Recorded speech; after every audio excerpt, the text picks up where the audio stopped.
Hi, I'm your State Representative Annette Glenn. Thank you for tuning in to this edition of Hometown Heroes. Each episode of Hometown Heroes will feature community leaders, local nonprofits, and others who make a significant positive impact in the 98th District. The place we call home has so much to be proud of. I hope you enjoy learning from our hometown heroes. As always, if you ever have any questions or concerns, please do not hesitate to contact my office. Enjoy the show.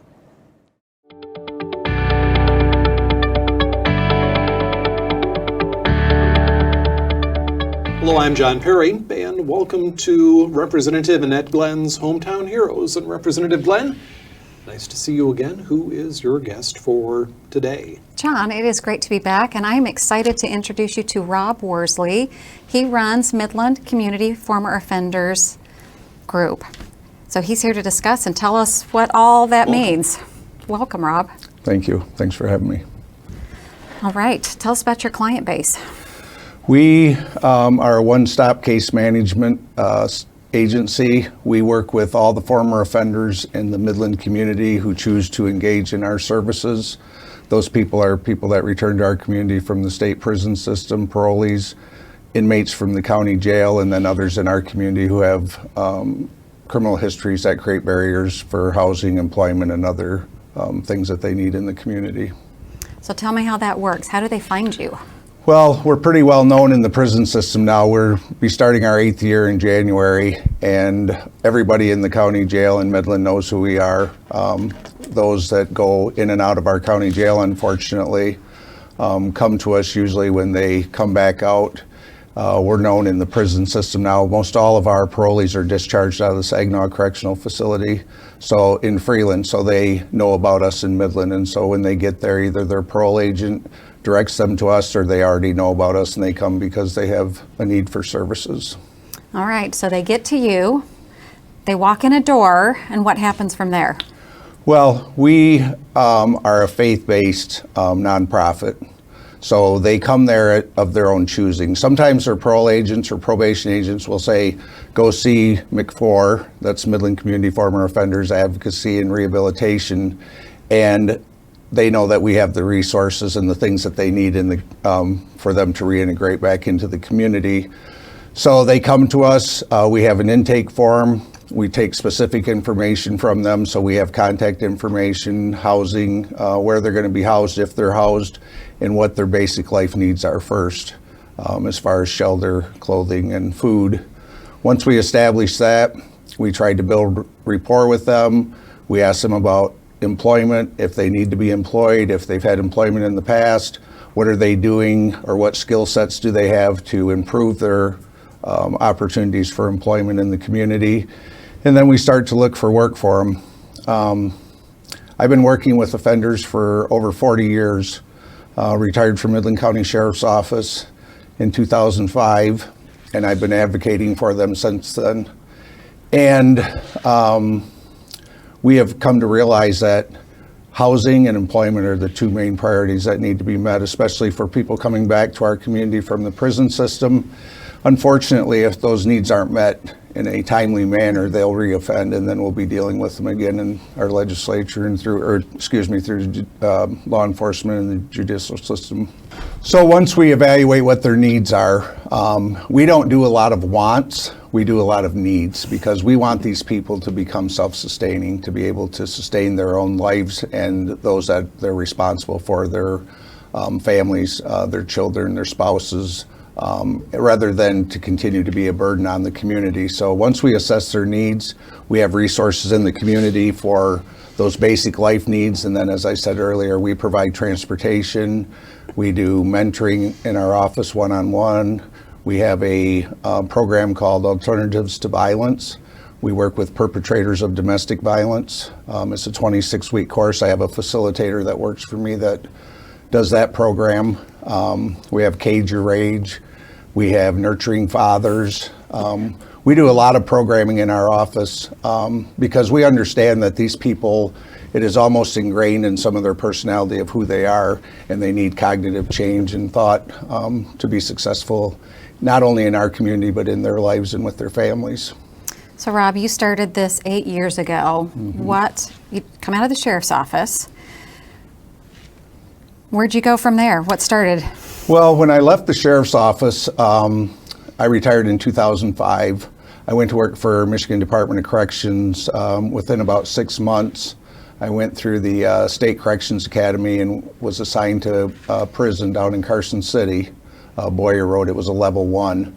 I worked there for about a year doing prisoner programs because I was an administrator when I left the sheriff's office. So that just seemed like the right thing for them to have me do. And I went from there to St. Louis for a year and basically did the same thing there. And doing programs, I was notified by an agency in Midland that Michigan Prisoner Reentry was coming to our community from the Michigan Department of Corrections, and they asked if I would come back to the community and be a resource specialist for that program for Midland. I also oversaw the office in Bay County, and with Governor Snyder's appropriations, we were able to do a lot of things, and it was strictly for parolees coming out of the state prison system. They have to be obviously from Michigan Department of Corrections. So I worked helping them get reestablished in the community with those same resources and needs that I discussed earlier. And I did that for about 4.5 years. When the funding from the community was taken back into the prison system, I had about 125 parolees at that time to either just leave or to continue a program with them. So at that time, I decided to start our own nonprofit. So you started a nonprofit with 25 people that were used to receiving services from you. So you had to put that together pretty quick. Yes, what happened was the person that I was renting office space from, I told them I'm just starting this tomorrow. It was at the end of December actually, and I started on my own on January 1st or 2nd when they actually opened the office. He said I was welcome to stay there as long as I needed to without paying him, and once we were able to start bringing in funding to support the nonprofit, then we would talk about rent and utilities and stuff at that time. So thankfully he was there, so I had a place, and it was the same place where I did prisoner reentry. The only big difference, as I stated earlier, is I opened it up to the doors to any former offenders in our community rather than just parolees coming back from the state prison system. How many do you typically serve in a year now? Last year we had our highest total of new clients. We had 142 new clients that came through our doors. And I should probably tell you that not everyone comes to us. Most of them do. Almost 100% of the parolees come to us. People who have criminal convictions in our community that we're not aware of, even if they are aware of us. As I said earlier, they come to us voluntarily.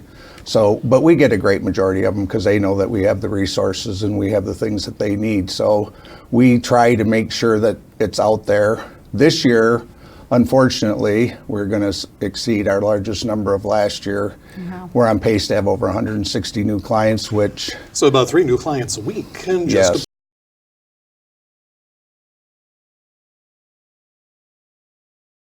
In the Midland community.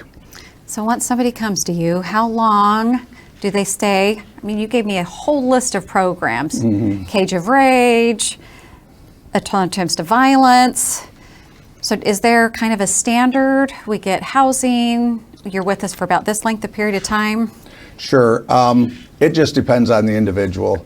Many of our people come to us, we get basic life needs met for them, immediate needs. We introduce them to employment, or they already have employment waiting for them when they get out of the jail or they come back from prison. Some of them have families that they can still go home to. They haven't burnt their final bridges. And they'll come in, get basic life needs addressed. We'll help them with employment. We don't see them again.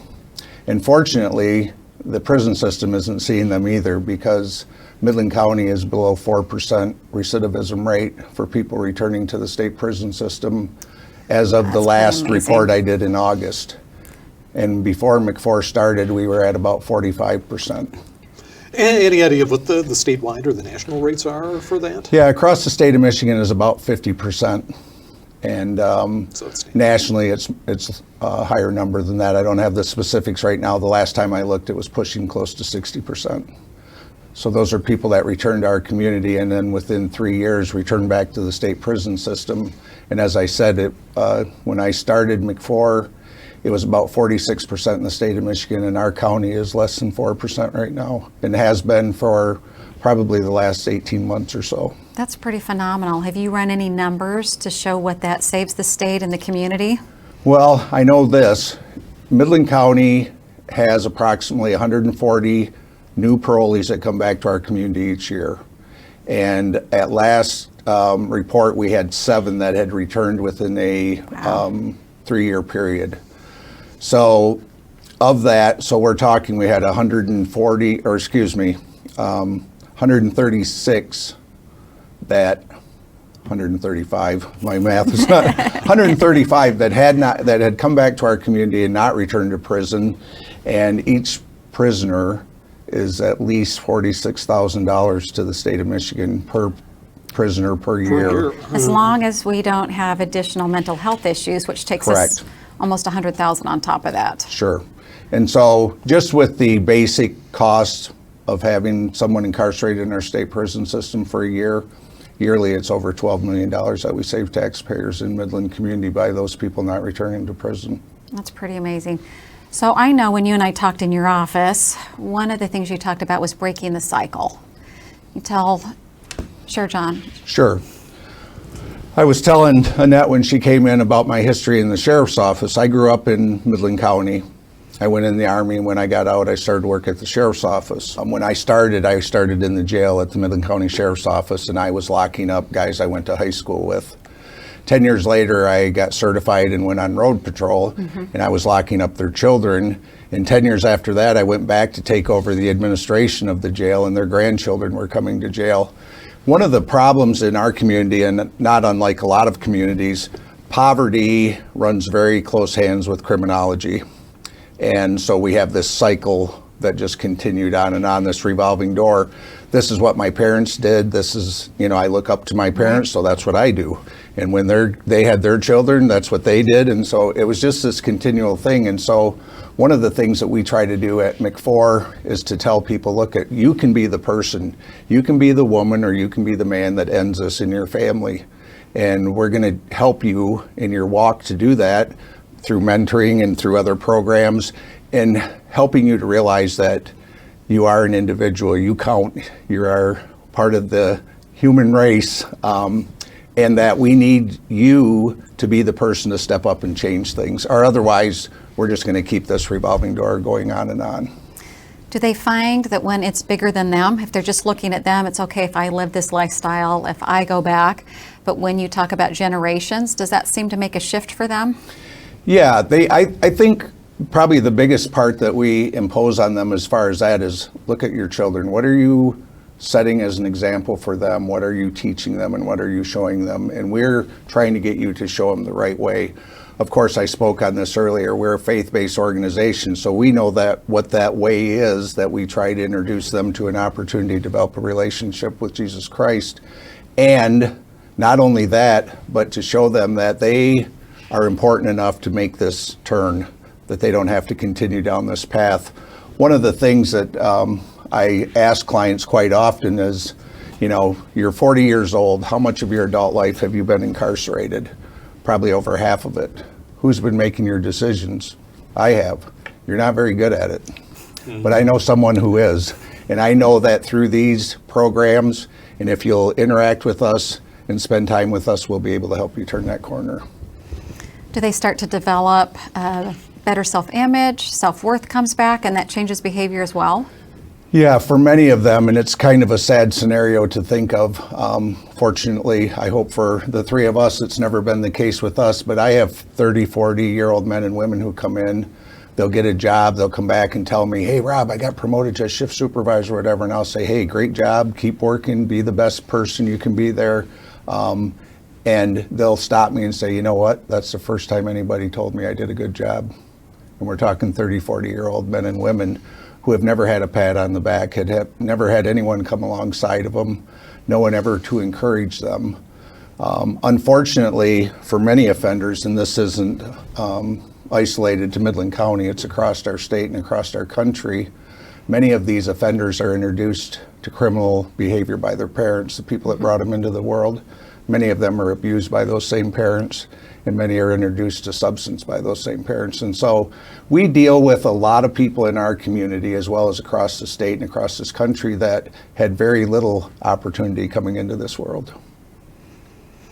You are making a huge difference. I don't think last time we talked that we got into the numbers that you saw in a year and the number over the time since you started this. Yeah, it's one of the things that we don't do in our office, because as I said earlier, I have over 40 years experience working with offenders, both in law enforcement and advocating for them. And they don't do things in a timely manner. They don't have a calendar in life. We may have aspirations that we look forward to, like I'm going to accomplish this at this time in my life. Most of them, because they've been placed in a survival mode early in infancy, their life is right there. And whatever affects me right now is what I'm concerned about. I can't be worried about tomorrow. Tomorrow's too far away. Plus, I don't trust tomorrow, because I've had to deal with the survival mode all of my life. So what we're trying to do is, I tell people all the time, my prayer is that McFord could just go out of business and then we wouldn't be needed in our community.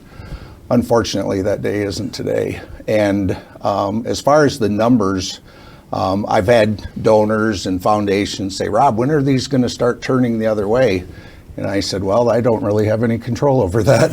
All I can do is take them where they are and try to get them so they don't reoffend, and so we don't have more victims in our community. And when we can lessen the amount of victims of criminal perpetrators in our community, we all win. They win, we win, and we have less people that are traumatized by those types of things happening in their lives.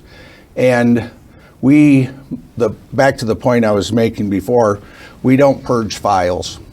If somebody came to me on January 2nd of 2013, their file is still in our office, because I understand that their life could be running very smoothly today, and tomorrow they'll come take a short back turn. to me, Right.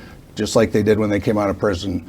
They don't have any identification, they don't have a place to live, they don't have food, they don't have a job, and it quickly can turn around for them. So we do set some kind of financial parameters on those people returning, as far as the resources that we will expend on them, but we still help them. And because of who we are and what we do, even when I take a stance with them, shortly thereafter, my heart will soften and I'll say, okay, come on back and we'll try this again. Because, they need to be forgiven, just like all of us do, and all of us are daily. So it wouldn't be right for us to withhold that from them. So Rob, how do you fund all of this? What does it take to keep this running? Our annual budget right now, probably for 2019, is about $139,000, which is a very small portion.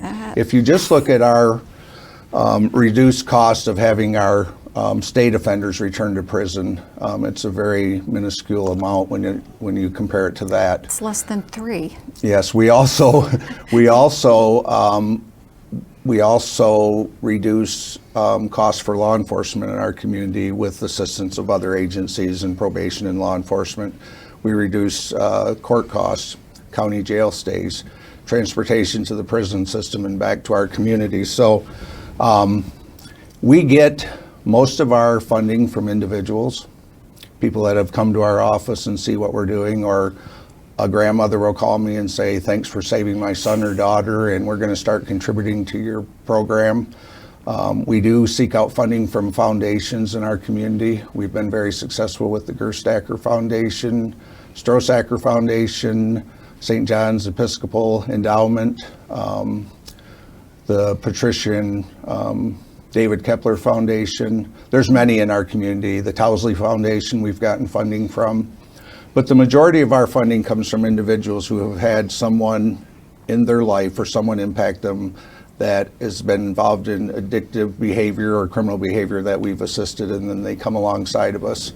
And then we have people that have supported us right from the beginning. We have probably 50 churches in our community, and there's about 84 churches in our community that assist us with our operations. Wow. Many of them with costs, many of them with emergency funding that we need for immediate housing and those sort of things. Do you do an annual fundraiser? Yes. We're actually having Oh, this is good information. we're actually having our luncheon November 5th at the Holiday Inn Express in Midland at noon. What we did this year, in lieu of our dinner, we wanted to draw in more business people during the day, and a lot of times it's easier for people to take a lunch than it is to give up an evening or whatever. And so we wanted to increase the awareness to our community that we're here and available, and if you know people that aren't using our services, that they can come to us and we'll help them. And we were hoping that maybe the lunch thing would be a little quicker. You know, we're going to have it done in an hour. We're going to present some of our statistics. We'll have a couple people speak, clients of ours that we've helped out that are now successful and self-sustaining in their lives.